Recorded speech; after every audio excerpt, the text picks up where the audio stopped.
Glória a Deus. Meus irmãos, recebam a paz do Senhor. Vamos aproveitar que nós estamos em pé. Primeiro livro da Bíblia, Gênesis,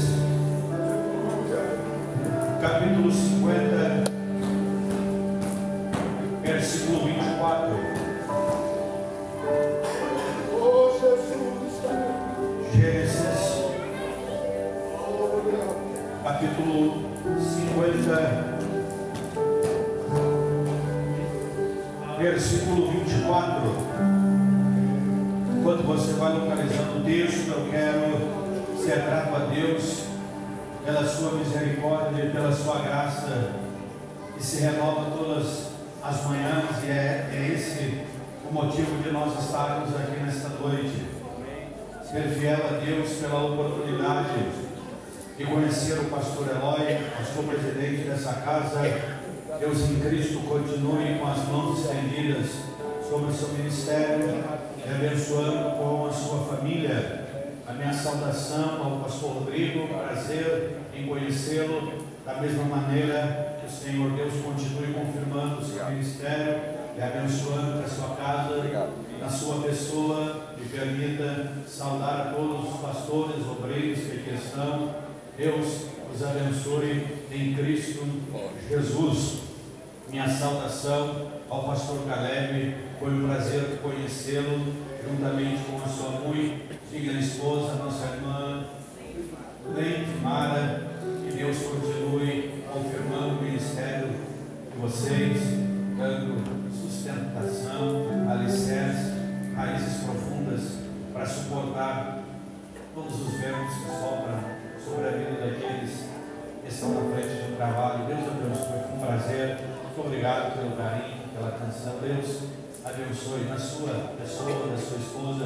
A minha saudação a toda a juventude do Mário. Amém? Deus abençoe a todos. Aleluia! Jesus, Josué, beijo no coração. Deus abençoe. Amém. Quem encontrou o texto pode confirmar dizendo glória a Deus. Glória a Deus. E disse José a seus irmãos: eu morro, mas Deus certamente vos visitará e vos fará subir desta terra para a terra que jurou a Abraão, a Isaque e a Jacó. E disse José a seus irmãos: eu morro, mas Deus certamente vos visitará e vos fará subir desta terra para a terra que jurou a Abraão, a Isaque e a Jacó. Glória! Deus abençoe. Tome seu assento. Aos meninos aí na banda, Deus abençoe. Pode me acompanhar, por favor. Amém. Dentre tantos textos áureos que nós temos na Bíblia, o capítulo 12 do livro de Gênesis, ele se destaca, é onde Deus vai visitar um homem por nome de Abrão, que posteriormente vai ter o seu nome mudado para Abraão. Quando Deus o visita, Deus apresenta a ele um projeto. Após apresentar, Deus faz uma promessa. O projeto é que Deus vai dar início a um povo, uma nação. Esse povo será incalculável, pois nós vamos observar Deus orientando Abraão a tentar contar os grãos da areia da praia, as estrelas do céu. Nós sabemos que isso é impossível. O que Deus está dizendo a Abraão é que esse povo será incalculável. Após apresentar o projeto, a promessa é feita. Deus diz a Abraão que dele, da semente dele, iria se iniciar esta nação. As escolhas de Deus, elas são totalmente diferentes da escolha humana, porque Deus vai escolher Abraão na sua velhice. O texto diz que Abraão ele está avançado na sua idade, a sua esposa Sara da mesma maneira. Porém, Deus, a Bíblia nos dá mais um acréscimo ainda negativo concernente a Sara, dizendo que ela era estéril. Olha a escolha de Deus, um casal de velhos e a mulher é estéril. Se fosse o homem a fazer esta seleção, sem sombra de dúvidas, iria escolher um casal jovial, iria se direcionar até a casa de um casal de jovens. Mas Deus, ele é assim, ele escolhe quem o homem não quer escolher, ele separa quem o homem não quer separar, ele levanta quem o homem não quer levantar. É por isso que o apóstolo Paulo, quando ele escreve a primeira carta à igreja que estava em Corinto, ele disse que Deus escolhe as coisas loucas deste mundo para confundir as sábias, as que não são, para confundir aquelas que acham que são alguma coisa.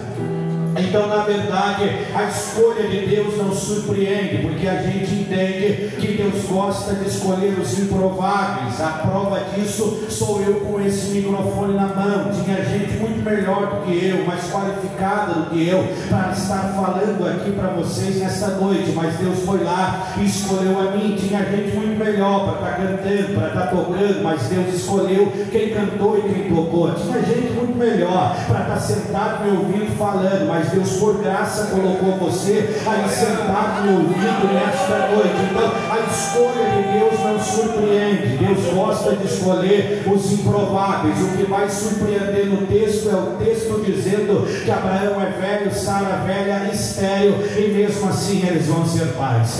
Mesmo assim eles vão ser pais. Mesmo assim eles vão ser pais. E por quê? Porque Deus falou, porque Deus prometeu, porque Deus prometeu, porque Deus prometeu. Então, se você tiver que carregar alguma coisa com você, carregue aquilo que Deus te prometeu, carregue aquilo que Deus te prometeu, carregue aquilo que Deus te prometeu, porque o que Deus te prometeu, o homem gostando, não gostando, ajudando, tentando atrapalhar, achando que você merece, que você não merece, indo com a tua cara, não gostando de você, aquilo que Deus te prometeu, está prometido, ponto final, e vai se concretizar. Abraão, ele vai ser pai de Isaac, Isaac vai ser pai de Jacó, e Jacó vai ter 12 filhos, e dos 12 Deus vai escolher um para dar seguimento nesse projeto. E quem Deus vai escolher? Bom, se no início Deus escolhe Abraão já na sua velhice, quem olha para dentro da casa de Jacó pensa que Deus vai escolher Rubens, porque Rubens é o mais velho dos filhos entre Jacó. Mas aí Deus vai lá e quebra protocolo,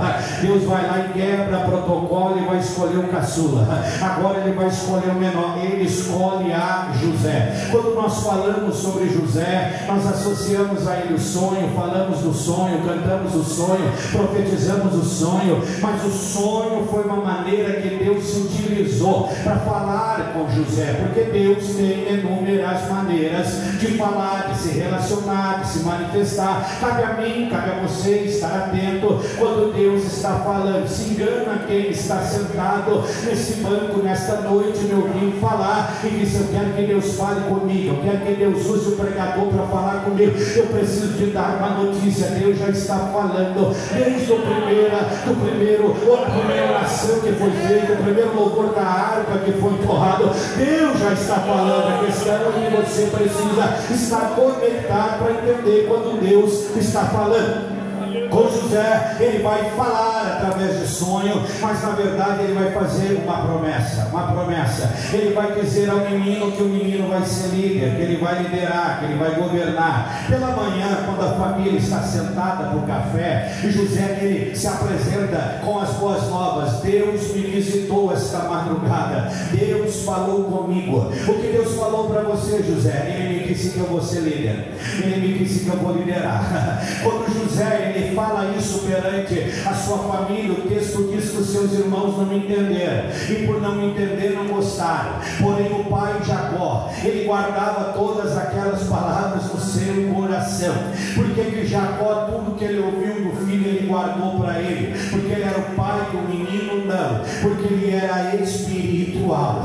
Porque uma coisa é você falar do mundo espiritual para quem é espiritual, outra coisa é você falar para quem é carnal. espiritual. Quem é carnal não entende nada de espiritual, mas quem é espiritual discerne todas as coisas, e que ninguém é discernido. Jacó é aquele camarada que, quando deu um conflito com o irmão dele Esaú, estando na casa do pai Isaac e da mãe Rebeca, pela orientação da mãe, ele teve que fugir para a terra de Padã Arã, para a casa do tio Labão. Quando ele está indo para aquela localidade, chegou a noite, ele foi na bagagem dele procurar o travesseiro, e ele viu que tinha esquecido. Ele olhou em volta e tinha uma pedra, pegou a pedra, utilizou como travesseiro, e naquela madrugada ele teve uma visão, ele recebeu uma revelação, ele viu o céu aberto, ele viu uma escada da terra até o céu, ele viu o anjo subindo, ele viu o anjo descendo,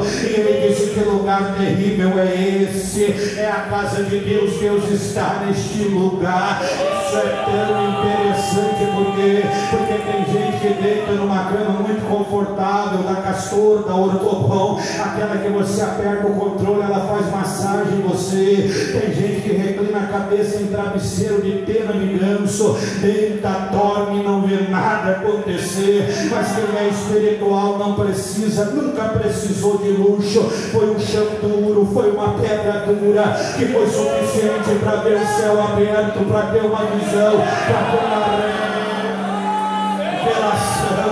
Quando ele escuta José relatando aquelas palavras, ele diz: não é da terra, é do céu. Deus visitou esse menino. Mas você precisa entender que quem é carnal não consegue entender as coisas espirituais, porque o texto diz que quando José está indo para o local onde os irmãos estavam trabalhando, eles viram José vindo de longe. Eles viram José vindo de longe. Isso aqui já mexe comigo, porque quem está trabalhando não tem tempo de ver quem está vindo e quem está indo.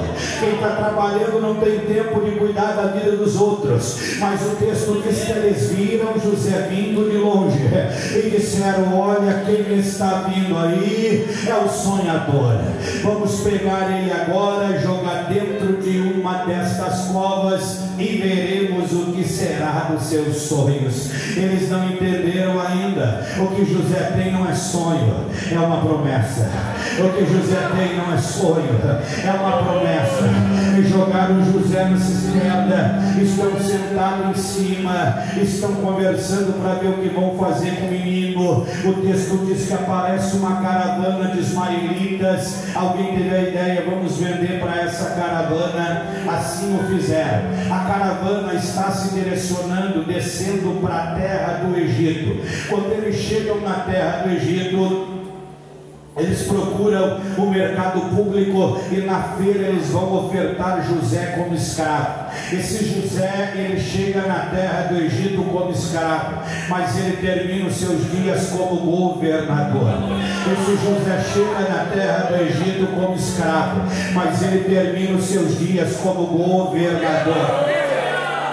Sabe por quê? Porque o que realmente importa não é como começa, é como termina. Esse José começa mal, começa como escravo, mas ele termina bem, termina como governador. Porque o que realmente importa não é como começa, é como termina. Tem gente que começa bem, mas termina mal. Tem gente que começa bem e não conclui a caminhada. Tem gente que começa bem e fica na metade do caminho. É por isso que o proverbista, ele vinha dizendo que o melhor é o final. O final das coisas do que o começo. Então, na verdade, um momento, uma fase, um período não descreve o teu futuro. O teu momento hoje pode ser de guerra, de batalha, de problema, de luta, diversidade, porta fechada, está dando tudo. Isso é um momento, isso é um período, isso é uma fase. Esse negócio de colocar um ponto final na história dos outros é coisa do homem. O homem pega a caneta, vai lá e coloca o ponto dizendo acabou para ele, terminou para ela, não tem mais jeito, não tem saída.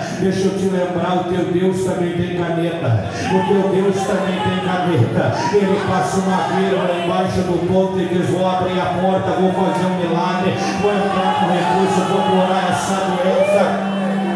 Então você não pode deixar o momento te parar, te neutralizar. É só um momento, vai passar. Você tem uma promessa, você tem uma promessa, você tem uma promessa, você tem uma promessa. Esse José na terra do Egito, ele vai interpretar o sonho de Faraó. Interpretando, o Faraó vai dar uma terra para ele, uma província pelo nome de Goze, e José passa a governar essa localidade. Governando, a Bíblia vai nos apresentar um período com falta de comida, falta de alimento, e isso vai chegar na casa do pai Jacó. O Jacó tem dinheiro, mas não tem comida para comprar. Mas a notícia que percorre naquela terra é que lá na terra do Egito estão vendendo alimento. Então o pai Jacó chama os filhos e diz: vocês desçam para o Egito para comprar comida. Os irmãos de José não faziam ideia de quem estava vendendo alimento.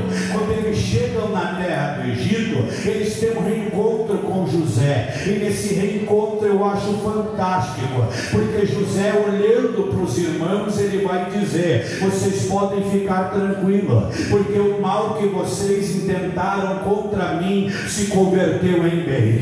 O mal que vocês intentaram contra mim se converteu em bem, porque José entendeu o processo. José entendeu o processo, porque existem momentos na nossa trajetória que o bem ele vem travestido de mal. O bem ele vem travestido de mal. A aparência é de mal, é de problema, é de dor, é de luta, é tristeza, é sofrimento, mas por trás disso é um milagre, é a porta que vai abrir, o recurso que vai chegar. Você quer ver? Se os irmãos de José não vendem ele não chega na terra do Egito. Se ele não chega na terra do Egito, ele não interpreta o sonho de Faraó. Se ele não interpreta o sonho de Faraó, Faraó não dá goze para ele. Se Faraó não dá goze para ele, ele não vira governador. Se ele não vira governador, a fome ia chegar, e ele está na casa do pai Jacó, passando necessidade. Então ele entendeu o processo que você precisa fazer é exatamente tranquilizar o teu coração. Mas pastor Mike, eu não estou mais na localidade aonde Deus me encontrou quando me fez a promessa. Não tem problema. Deus ele te visita em uma geografia, Deus ele te visita em uma localidade. Naquela localidade ele te faz a promessa. Ele encontrou José na casa do pai Jacó, ele fez a promessa na casa do pai Jacó, mas a realização foi na terra do Egito. A realização foi na terra do Egito. O fato de você não estar mais no local onde Deus te visitou alguns anos atrás e te fez a promessa, não quer dizer que a promessa não vai se concretizar. Pelo contrário, Deus te fez a promessa e agora está te conduzindo para você chegar e estar exatamente aonde Ele vai cumprir aquilo que Ele te prometeu. Tranquiliza o teu coração, descansa a tua alma, Ele está no controle e vai realizar aquilo que Ele prometeu. Esse José, quando ele tem um reencontro com a família dele, ele vai até Faraó e pede autorização para a família dele vir morar com ele na terra do Egito. Faraó vai autorizar por consideração a José.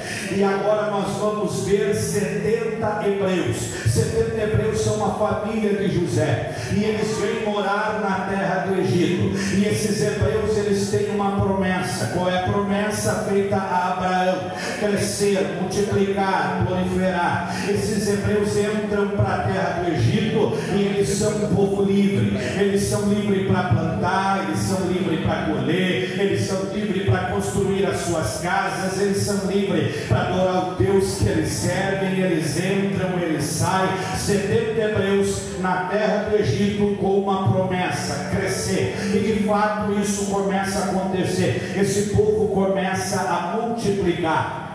Só que o texto, ele nos dá informação sobre a morte de Faraó. Faraó morre e um novo Faraó assume o governo da terra do Egito. Quando ele assume, ele olha para o povo hebreu e ele vê o crescimento. E o crescimento do povo hebreu começa a incomodar esse Faraó. Ele olha e diz: eu vou acabar com esse povo, eu vou impedir o crescimento, o desenvolvimento desse povo.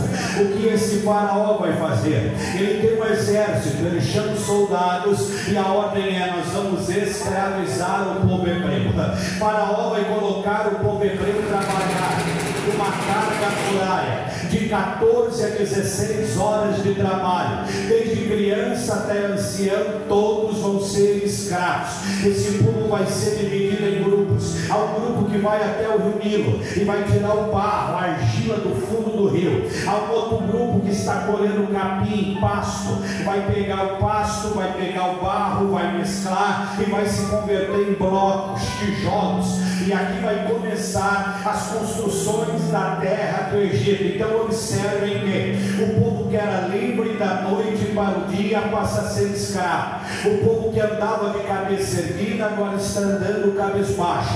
O povo que tinha um sorriso no rosto, o sorriso foi roubado, e o que se tem são olhos cheios de lágrimas. O povo está escravo, o povo está perseguido, o povo está subjugado, o povo está sofrendo, o povo está amargurado. Mas sabe o que me surpreende nisso tudo? É que mesmo o povo escravo, subjugado, sofrendo, perseguido, amargurado, esse povo aqui, ele não para de crescer, ele não para de multiplicar, ele não para de se desenvolver. Sabe por quê? Porque se existe um povo na face desta terra que pode estar debaixo de problema, de dor, de tristeza, de aflição, mas não para de crescer, não para de caminhar, não para de multiplicar, não para de se desenvolver, esse povo é o povo que tem uma promessa. Esse povo é o povo que está sentado aqui nesse domingo à noite, me ouvindo falar. Você quer ver? O diabo vem lutando contra você, vem lutando contra a tua casa, ele vem lutando contra a tua família, teu casamento, contra os teus filhos, ele vem investindo contra a tua saúde, o teu ministério, a tua empresa, o teu comércio, o teu trabalho. Para quê? Para você parar, desistir, abandonar, chutar o balde, o pau da barraca, jogar tudo para cima. Foi só marcar a data do evento do congresso da UMAC, que lá estava o inferno se levantando, lá estava ele te perseguindo. Foi guerra, foi batalha, foi luta, imprevisto, lágrimas nos olhos. Ele veio de todos os lados para te atingir, para você parar, abandonar tudo, desistir. Ele investiu pesado contra esse moço que está sentado aí, ele investiu pesado contra essa moça que está sentada aí. Chegou o mês do congresso, ele passou o mês inteiro incomodando, perseguindo, ele passou o mês inteiro trazendo ofertas, bandejas, propostas. Chegou o final de semana do congresso, ele deu uma olhada para você, ele deu uma olhada para você que ele apostou. Hoje eu paro ela, hoje eu paro ele, hoje ela não coloca aquela camiseta, hoje ele não senta naquele coral, hoje ela não vai estar sentado naquele banco. Mas eu tenho uma notícia, ele perdeu de novo, ele perdeu de novo. Olha quem veio, olha quem chegou, olha quem está aqui, olha quem já deu glória, já deu aleluia, já levantou a mão, já derramou lágrima, já falou em língua estranha, já sentiu a presença de Deus. Se é verdade, joga as tuas mãos para cima, vai. Se é verdade, jogue as duas mãos para cima, vai. Jogue as duas mãos lá em cima. Abra tua boca, expressa uma adoração. Abra sua boca, expressa uma adoração. Ele lutou, ele investiu, ele perseguiu, ele apostou que você não vinha, ele apostou que te parava, mas ele perdeu, você veio, está aqui, está dando glória, está adorando. Você quer ver o diabo ficar endemoniado sem entender nada?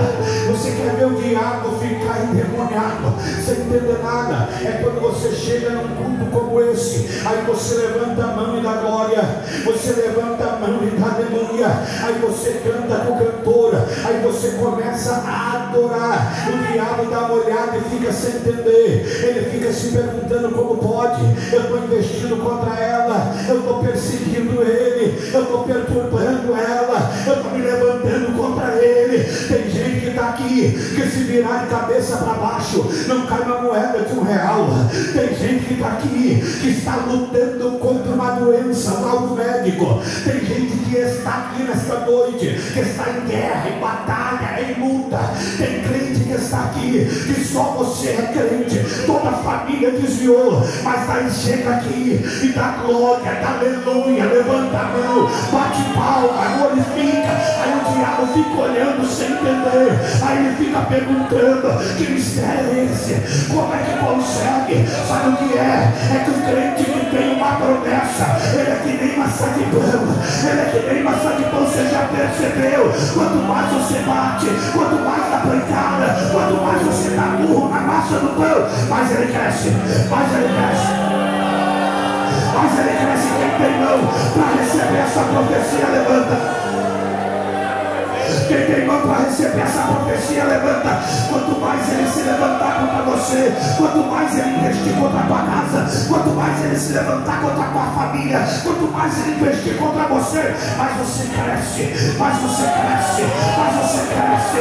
Mas você tem crente aqui para receber essa palavra, tem jovem aqui para receber essa palavra. Então abre a boca e faz barulho, vai.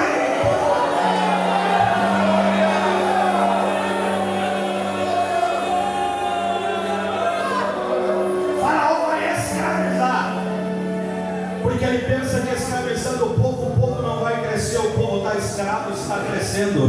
E o que ele vai fazer? Ele vai chamar duas mulheres, a saber, Sífra e Puá. Essas duas mulheres eram as parteiras. Quando a mulher hebreia ela ia dar à luz, quem ajudava no parto era Sífra e Puá.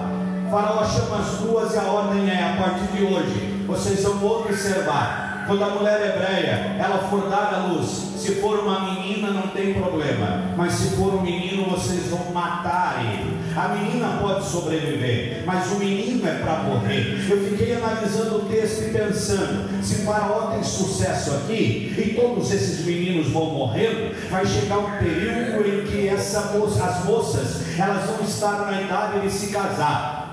Mas quando elas forem se casar, qual a opção para o casamento? Se todo menino hebreu morreu, todo menino hebreu está sendo morto, automaticamente a menina hebreia vai ter que se casar com o varão egípcio. E quando ela casar com ele, coabitar com ele, nesta relação vai nascer uma criança. Só que essa criança não é hebreia, essa criança não tem o sangue puro de um hebreu, ela é mesclada, misturada com o egípcio. Quando eu parei para analisar o texto, eu observei que quem está por trás de tudo isso não é Faraó, é o próprio diabo. E o que ele quer fazer? Impedir a promessa de Deus. Ele quer impedir a promessa de Deus. Dentre tantas promessas que Deus vem fazendo, deixa eu destacar duas aqui rapidinho. A primeira está dentro do jardim do Éden, quando a Bíblia apresenta a queda do homem. Deus desce no jardim, Deus dá uma olhada para Adão e dá a sentença: no suor do teu rosto tu comerás o pão. Deus dá uma olhada para Eva e a sentença é: eu vou multiplicar as dores de parto em você. E o diabo está infiltrado na cobra, na serpente. Ele deu uma olhada para aquele cenário e disse: pronto, eu já fiz a bagunça que eu queria fazer, eu vou sair por aqui bem tranquilo. Quando o diabo pensou que ele ia sair ileso daquele cenário, Deus deu uma olhada para ele e disse: vem cá, porque você não vai sair imune não. Você está vendo esta mulher que você mentiu, que você enganou, que você fez ela pecar? Muito bem, é da semente desta mulher que vai nascer, que vai estar. É a primeira promessa. E a segunda está exatamente onde eu iniciei a minha fala, no capítulo 12 do livro de Gênesis, quando Deus olha para Abraão e faz a promessa dizendo: eu vou lhe dar um filho, e desse filho vai se converter um povo, esse povo vai ser incalculável, e eu tenho uma terra reservada para esse povo.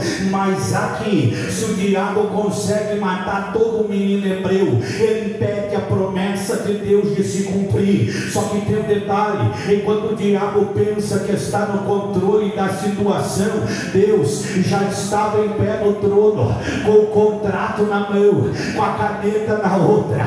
Ele já estava assinando o contrato e dizendo: pode tirar do papel, porque quem prometeu fui eu, quem prometeu fui eu, quem prometeu fui eu. Eu venho aqui nesta noite para te lembrar que você tem uma promessa, a tua casa tem uma promessa, a tua família tem uma promessa, os teus filhos têm uma promessa, os teus pais têm uma promessa, os teus irmãos têm uma promessa. Você está aqui em guerra, mas você tem uma promessa. As coisas estão complicadas, mas você tem uma promessa. Esses últimos dias não está dando muito certo as coisas para você, mas você tem uma promessa.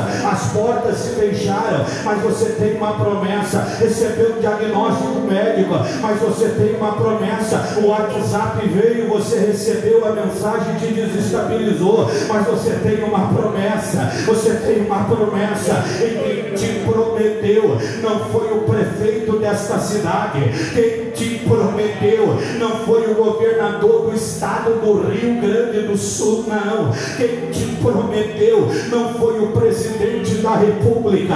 Isso aí já vale glória. Quem te prometeu é aquele que é, aquele que era, aquele que há de voltar um dia.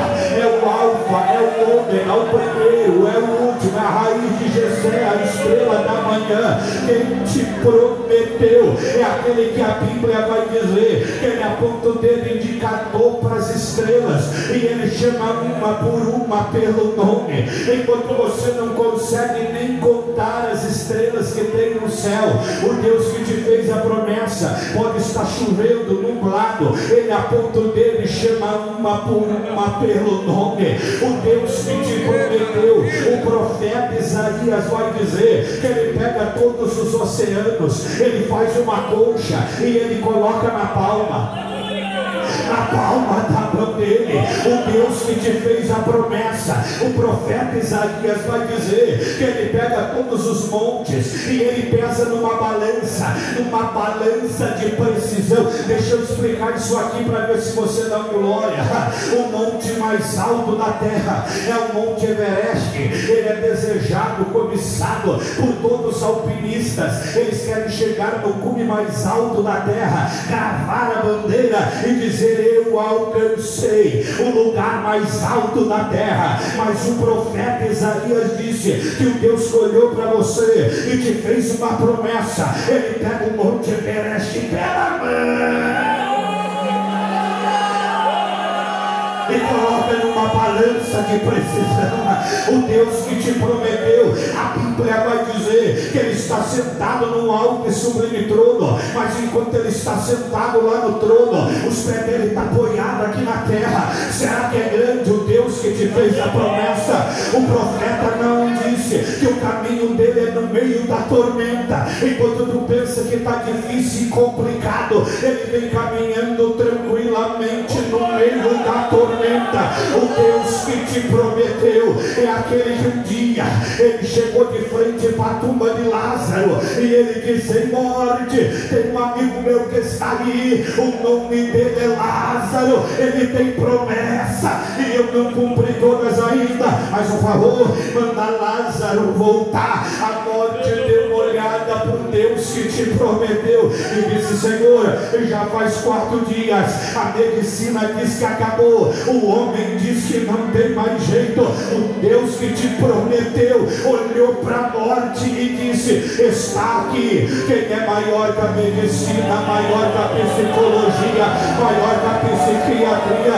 Quem te prometeu é aquele que um dia ele olhou para a terra e chamou um leão para conversar e ele disse: leão, a conversa é simples e objetiva. Tem um amigo meu, o nome dele é Daniel, ele tem promessa, ele vai passar a noite inteira na tua casa e você vai ficar bem quietinho no teu canto, porque o meu amigo vai deitar, vai dormir, vai sonhar, vai roncar, vai babar. Ele vai nascer, ele sai daí, porque você é o rei da selva, mas eu sou o rei dos reis, Senhor, e dos senhores. Quem te prometeu, ele é maior que esse problema, maior que essa dor, maior que essa tristeza. Ele é maior que essa angústia, maior que essa ansiedade. Ele é maior que essa depressão, que esse mal do médico. Ele é maior que a notícia do teu advogado, a determinação daquele juiz, a palavra daquele fofoqueiro. Ele é maior. E se ele falou, está falado. Se ele disse, está dito. Se ele decretou, está decretado. Se ele prometeu, está prometido. Se ele escreveu, está escrito. E não tem borracha do inferno que vai apagar aquilo que Deus escreveu ao teu favor. O céu me traz aqui nesta noite para dizer: a promessa está em pé, a promessa está em pé, a promessa está em pé, a promessa está em pé. Pegue na mão desse crente que Deus colocou no teu lado, vai dar uma chacoalhada na mão dele e diga para ele: a promessa está em pé. Dá uma chacoalhada na mão desse crente, dá uma chacoalhada na mão dessa moça, na mão desse moço, e diga para ele: a promessa está em pé, a promessa está em pé. Esse problema não vai impedir a promessa, essa dificuldade não vai impedir a promessa, essas limitações não vão impedir a promessa, essa porta fechada não vai impedir a promessa, essas dificuldades não vão impedir a promessa. A promessa vai te alcançar, a promessa vai alcançar você, a promessa vai alcançar os teus. O céu me traz nesse domingo à noite encerramento de congresso para dizer: quem sabe até você mesmo não acredita mais naquilo que Deus te prometeu. Ele me trouxe para profetizar. A promessa está em pé. Chacoalha a mão de quem está do teu lado, chacoalha a mão de quem está do teu lado e diga: a promessa está em pé.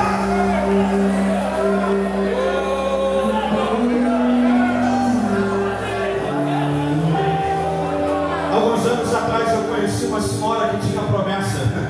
Quando eu conheci ela, ela era dirigente do círculo de oração. Ela tinha 5 filhos, estava grávida de 8 meses e o esposo dela foi embora, abandonou ela. Quando o esposo foi, ela tinha uma jovem, uma filha de 14 anos. A menina chegou para a mãe e disse: mamãe, o pai foi embora e agora eu não vou mais para a igreja. Aquela senhora que tinha promessa não teve métodos para segurar a menina na igreja. A menina desviou, mas o problema aumentou, porque à noite a menina se arrumava, abria a janela do quarto e fugia da mãe pela janela do quarto à noite, e começou a sair de noite nas ruas. Uma dessas noites ela encontrou um moço, começou a namorar com esse moço, chegou para a mãe e disse: mamãe, eu encontrei um rapaz, está tendo uns dias, eu só quero avisar, eu estou indo embora, eu vou morar com ele. A senhora que tinha promessa pegou nos braços da filha e disse: não, você tem 14 anos, quem manda em você sou eu, e da minha casa você não sai.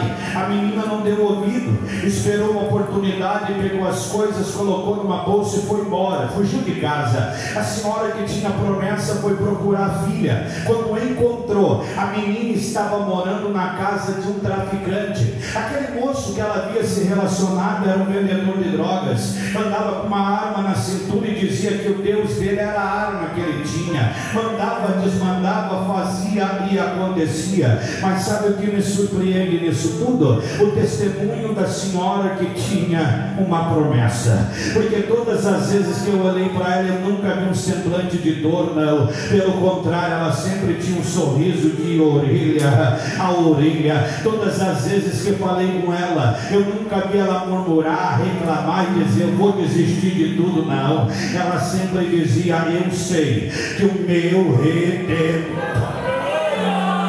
4 anos orando, 4 anos clamando. Um dia Deus olhou para ela e disse: minha filha, vem cá, tu tem promessa, eu vou começar a cumprir o que eu te prometi. Irmão, parece que eu vejo Deus indo lá na casa daquele moço que era traficante.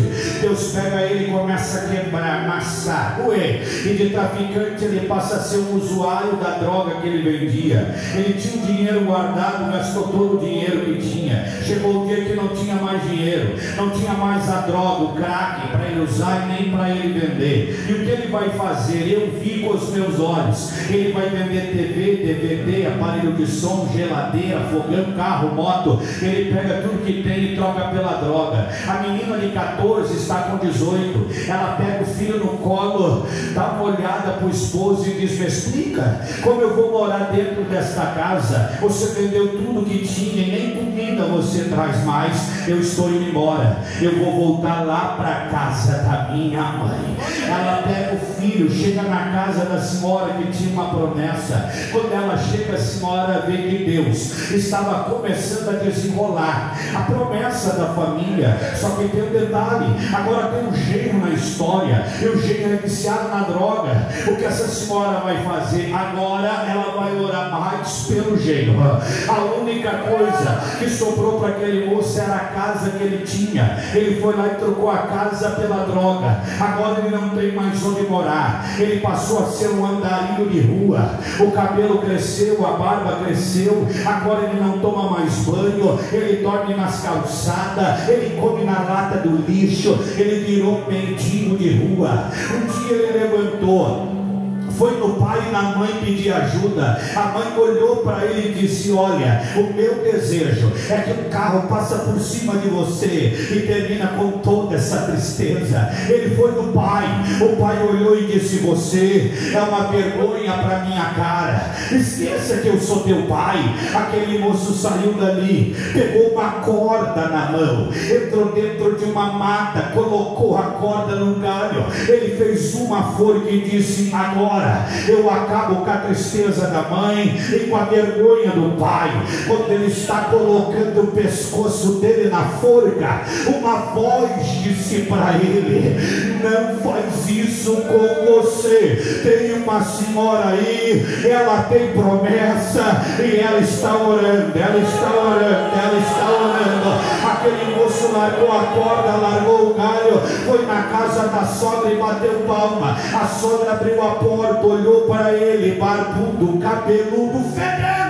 Ele olhou e disse: ei, a senhora pode me ajudar? A minha família me abandonou, os meus amigos desapareceram. A senhora pode me ajudar? Aquela senhora que tinha promessa jogou as duas mãos para o céu, encheu os dois pulmões com ar e gritou para todo o inferno escutar. Ela disse: eu sabia que você ia vir na minha casa, porque Deus prometeu para mim que Ele vai te levantar como um pregador da palavra. Os anos se passaram e nesta noite o jovem está aqui em cima deste altar pregando o Congresso da UMAD 2025. Quem está pregando aqui hoje é o ex-mendigo, o ex-andarilho de rua. Quem está pregando aqui hoje é alguém que era para estar morto, alguém que era para estar enterrado.